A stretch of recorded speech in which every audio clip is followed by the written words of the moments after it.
மார்க்கெட்டோட ஓட்டைகளை நாம சரியா புரிஞ்சுக்கிட்டாலே போதும், அதுவே ஒரு பெரிய தந்திரோபாய வெற்றிக்கு வழியமைச்சிடும். அப்படி ஒரு சந்தையோட தோல்வியை தனக்கு சாதகமா பயன்படுத்தி ஒருத்தங்க எப்படி ராணுவ ரீதியா ஆதிக்கம் செலுத்தினாங்கிறத பத்தின ஒரு பிரத்யேக ஆய்வு தான் இந்த ப்ராஜெக்ட் டூம்ஸ்டே. வாங்க இதுக்குள்ள என்ன இருக்குன்னு விரிவாக பார்க்கலாம். நம்ம இப்ப பாக்குறது ஒரு ஆபரேஷன் முடிஞ்ச பிறகு தயாரிக்கப்பட்ட ஒரு அறிக்கை. இதுல ஏஜென்ட் ஹான் ஷென்னுக்காக டூம்ஸ்டேங்கிற ஒரு அதிபயங்கர ஆயுதத்தை எப்படி கையகப்படுத்தினாங்கன்னு விவரிக்கப்பட்டிருக்கு. ஆனா இவ்ளோ மதிப்புள்ள ஒரு ராணுவ சொத்தை எப்படி வாங்கினாங்க, அதை விட முக்கியமா கிட்டத்தட்ட இலவசமா எப்படி வாங்க முடிஞ்சது? $7 மில்லியன் மதிப்புள்ள ஒரு ஆயுதத்தை கிட்டத்தட்ட 85% தள்ளுபடியில வாங்குறதா எப்படி? இந்த கேள்விதான் பாருங்க இந்த முழு ஆபரேஷனோடையே மைய புள்ளி. இது எப்படி சாத்தியமாச்சுன்னு தெரிஞ்சா நீங்க கண்டிப்பா ஆச்சரியப்படுவீங்க. வாங்க அந்த அசாதாரணமான உத்தியை பத்தி நாம இப்ப விரிவா பார்க்கலாம். சரி, இப்போ விஷயத்துக்கு வருவோம். முதல்ல நாம அந்த சொத்தை பத்தி, அதாவது அந்த ஆயுதத்தை பத்தி ஆழமா பார்க்கலாம். அதோட சக்தி என்ன, அதோட மதிப்பு என்னன்னு தெரிஞ்சுக்கிட்டாதான் மத்ததெல்லாம் புரியும். இது வெறும் வில்லன் நினைச்சிடாதீங்க. இது ஒரு பீரங்கியே தடுத்து நிறுத்தக்கூடிய ஒரு ஸ்னைப்பர் ரைஃபிள் மாதிரி. இதோட சக்தி அப்படிப்பட்டது. நினைச்சு பாருங்க, 900 அடி தூரத்துல இருக்கிற ஸ்டீல் கவசத்தையே துளைக்கிற திறன். அதோட மதிப்பு $6.6 மில்லியன் அதிகம்.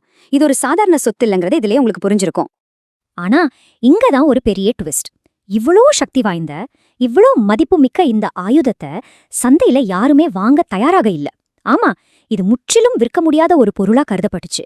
அது ஏன்? வாங்க பார்க்கலாம். இந்த பணப்புழக்க பொறி வரைபடத்தை கொஞ்சம் நல்லா கவனிங்க.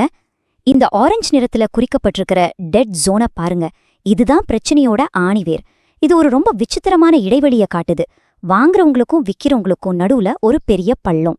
சிம்பிளா சொல்லணும்னா, யாருக்கு இந்த வில்ல வாங்க ஆசையா இருக்கோ அவங்க கிட்ட இது தூக்க கூட சக்தி இல்ல. அதாவது அவங்களோட ஸ்ட்ரென்த் 7.0க்கு கம்மியா இருக்கு. யார்கிட்ட இதை பயன்படுத்துற அளவுக்கு ஸ்ட்ரென்த் 8.0க்கு மேல இருக்கோ அவங்க அடுத்த கட்டத்துக்கு, அதாவது செகண்ட் காட் சாங்சுரிக்கு போயிட்டாங்க. சோ அவங்களுக்கு இது தேவைப்படல. இதனால வாங்க ஆசைப்படுறவனால வாங்க முடியல, வாங்க தகுதி இருக்கிறவனுக்கு இது தேவையில்ல. மார்க்கெட் மொத்தமா முடங்கி போச்சு.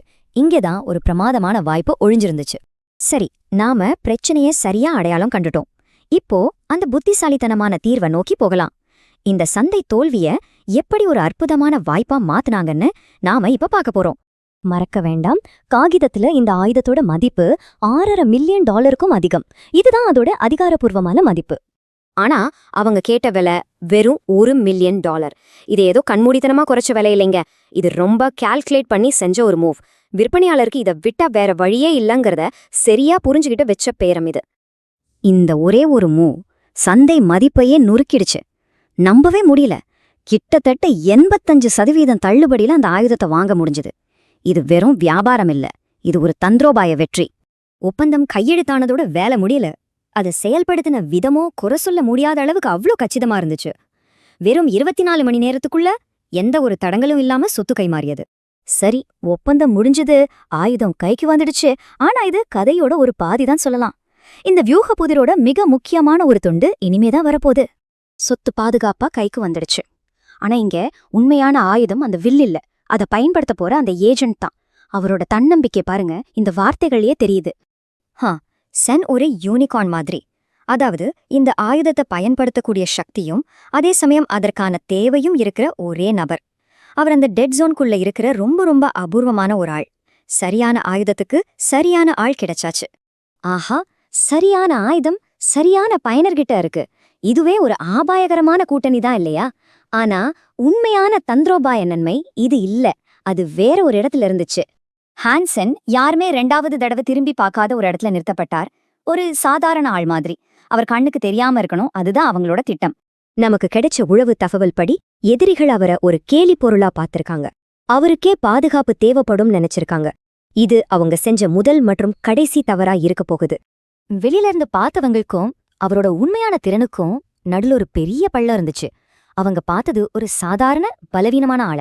ஆனா யதார்த்தம் என்னன்னா, அவங்க ஒரு பதுங்கி இருந்த வேட்டையாடிய பார்த்துட்டு இருந்தாங்க. இந்த முழு ஆபரேஷனோ அந்த வில்லை பற்றியது மட்டுமல்ல, அது தகவலை பற்றியது.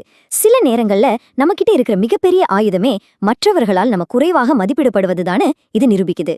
அதனால அடுத்த முறை ஒருத்தர் அவங்க தோற்றத்தை வச்சு எடை போடுறதுக்கு முன்னாடி 2 தடவை யோசிங்க. அவங்களுக்குள்ள என்ன